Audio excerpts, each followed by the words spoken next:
Desa Cibenying, Kecamatan Majenang, Kabupaten Cilacap, Jawa Tengah luluh lantak diterjang longsor.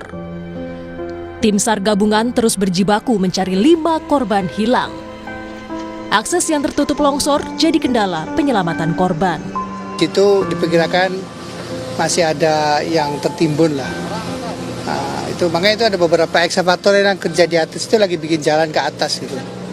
Karena tanpa alat berat susah kalau nyibak timunan tanah itu kan agak susah, makanya alat berat mesti jalan. Nah, ini kan jalannya hampir nggak ada, jadi alat berat itu yang di depan mesti bikin jalan dulu. Kondisi tanah yang masih labil juga jadi tantangan evakuasi sepekan pasca bencana. Badan Meteorologi, Klimatologi, dan Geofisika BMKG memprediksi cuaca di Cilacap, Jawa Tengah masih berpotensi hujan ringan hingga lebat.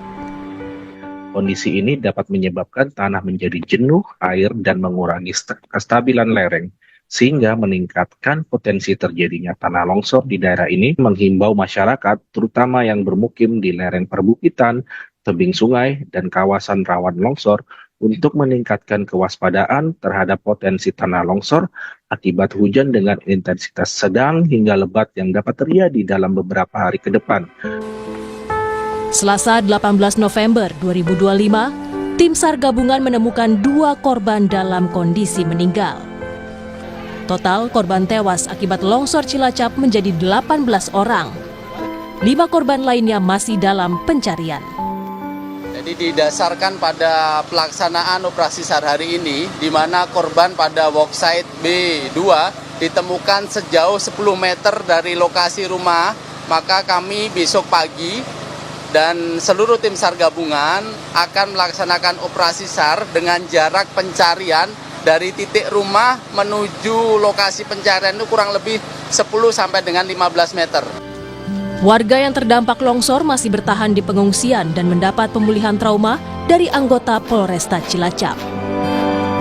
Tim Liputan, Kompas TV. Saudara, korban tewas akibat longsor di Desa Cibenying, Cilacap, Jawa Tengah mencapai 18 orang, sementara 5 orang lainnya masih hilang. Dan hari ini, saudara, adalah hari terakhir pencarian korban. Apa yang akan dilakukan hari ini untuk memaksimalkan pencarian?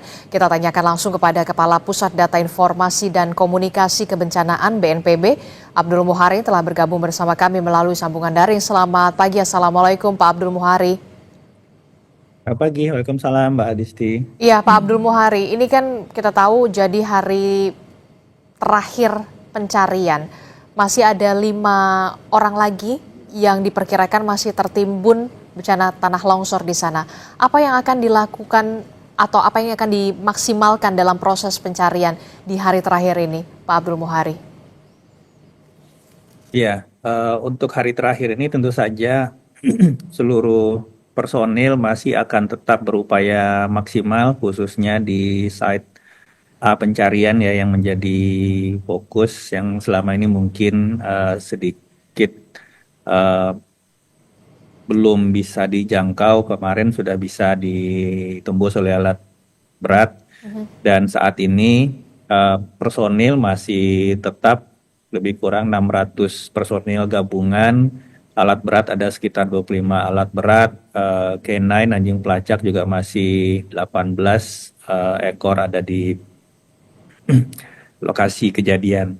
Nah, ini memang hari terakhir dari 7 kali 24 jam yang pertama sesuai SOP dari Basarnas. Waktu kemudian time pencarian itu ada 7 kali 24 jam. Kita nanti setelah pada penutupan upaya pencarian hari ini, kita akan kembali berdialog dengan keluarga korban yang belum ditemukan, Mbak Adisti. Sekiranya nanti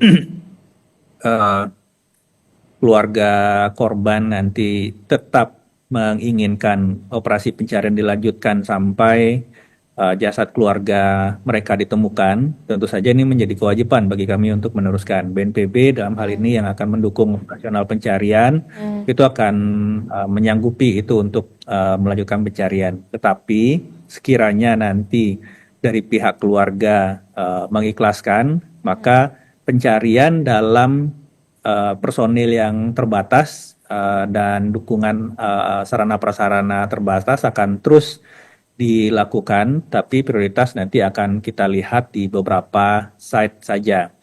Jadi intinya nanti setelah upaya pencarian hari ini kita akan berdialog dengan keluarga korban untuk memutuskan apakah akan diteruskan atau kemudian kita hentikan, dalam artian bukan berhenti total, pencarian akan tetap diteruskan tetapi jumlah personil dikurangi, Mbak Disti. Oke, jadi itu artinya ketika nanti ada dialog bersama dengan keluarga korban, jika memang keluarga korban masih menginginkan atau berharap agar anggota keluarga mereka bisa tetap dicari, akan ada perpanjangan operasi pencarian dengan personil yang terbatas ya Pak ya, tidak sepenuhnya seperti yang saat ini berlangsung ya Pak ya?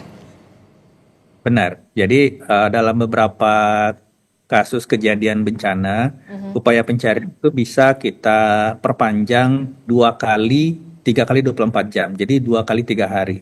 Ini pernah kita lakukan juga di beberapa tempat yang lain dan memang kemudian keputusan akhirnya setelah kita berdialog dengan keluarga korban, Mbak Disti. Oke, kalau kita lihat dari evaluasi dari mulai hari pertama pencarian sampai ini hari terakhir, Pak Abdul Muhari, apa sebenarnya yang menjadi kendala pencarian terhadap 5 korban yang sampai saat ini masih belum ditemukan dan masih hilang? Informasinya memang benarkah pencarian korban ini terhambat karena memang kondisi tanah yang labil, Pak Abdul Muhari? Ya, kondisi tanah dan medan sebenarnya menjadi faktor utama. Kita tahu di 3 kali 24 jam pertama itu masih beberapa kali turun hujan dengan intensitas cukup tinggi, sampai kemudian kita mengoptimalkan operasi modifikasi cuaca sehingga di akhir hari ketiga hingga hari ketujuh ini intensitas hujan benar-benar bisa kita kurangi. Bahkan 2 hari kemarin itu tidak turun hujan sama sekali.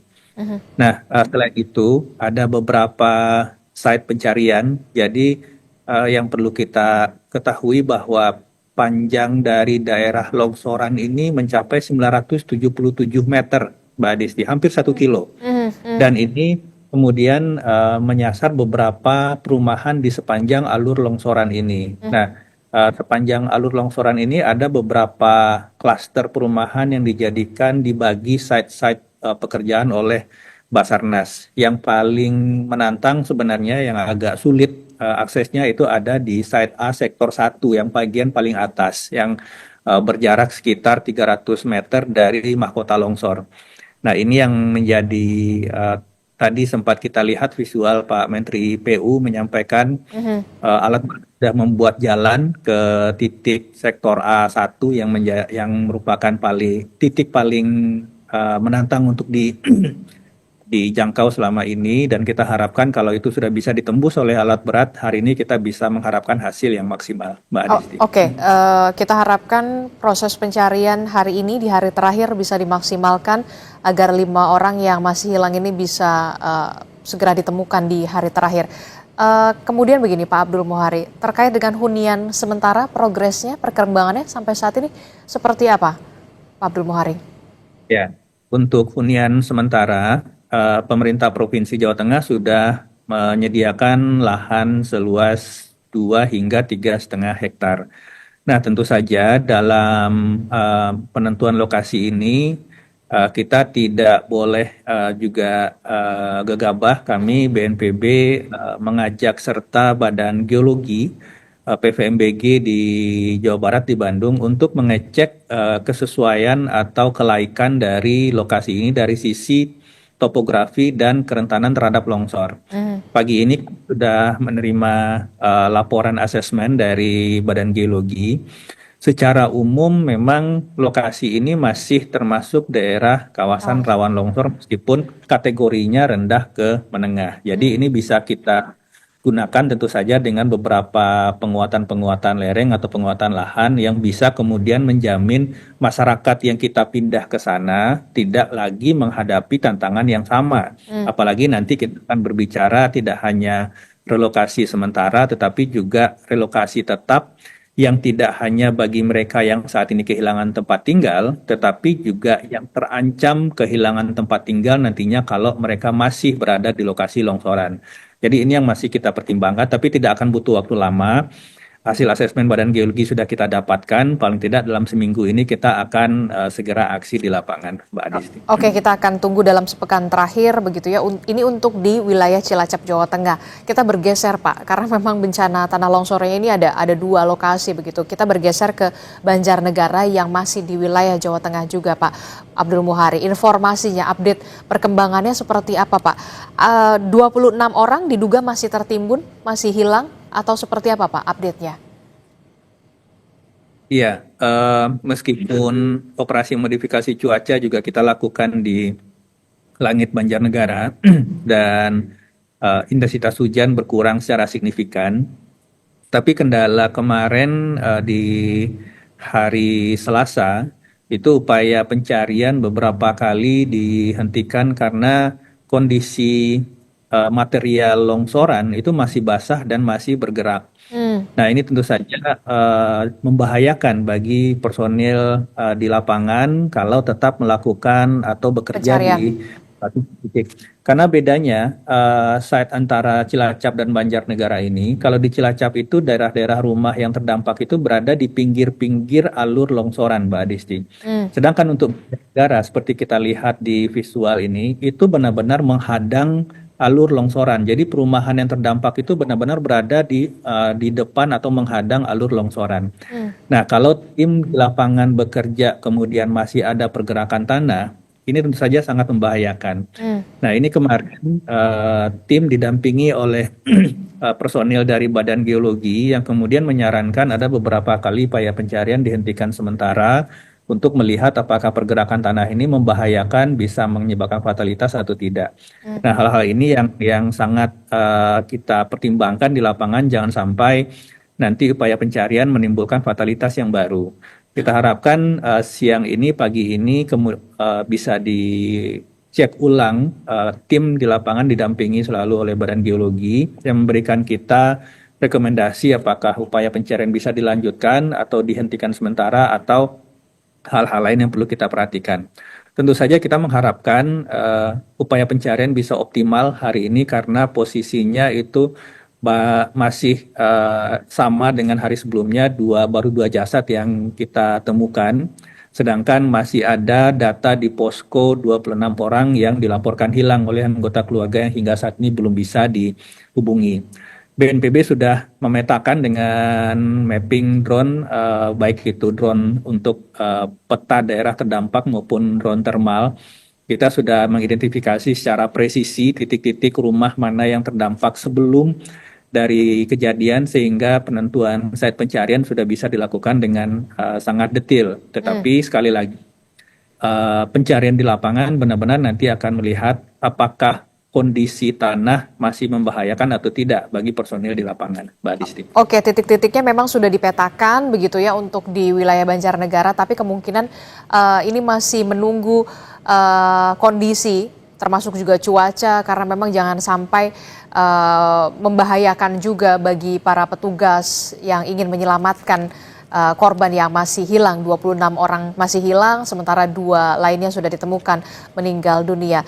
Apakah nanti akan ada pengerahan perbantuan alat berat yang nanti akan dikerahkan lagi ditambah atau personil atau seperti apa Pak? Informasinya kan akses menuju ke lokasi bencana tanah longsor di wilayah di wilayah Banjarnegara Jawa Tengah ini sulit sekali. Ya, kemarin Kepala BNPB bersama Menko PMK sudah meninjau langsung kondisi di lapangan. Memang untuk akses lokasi menuju ke daerah terdampak itu sepanjang jalan itu masih ditemukan retakan-retakan tanah yang sebenarnya itu masih mengindikasikan pergerakan tanah yang masih aktif.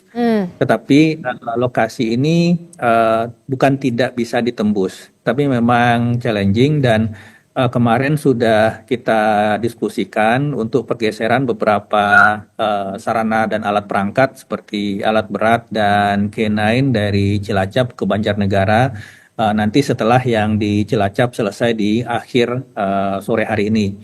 Kita harapkan dengan pergeseran kekuatan ini dan pergeseran dukungan alat berat dan lain-lain tentu saja tidak hanya dari Cilacap, dari tempat-tempat lain juga kita lakukan pergeseran dukungan alat perangkat. Ini bisa mulai optimal. Tetapi memang sekali lagi kondisi daerah terdampak di Banjarnegara ini akses sedikit lebih sulit, tetapi bukan tidak bisa ditembus.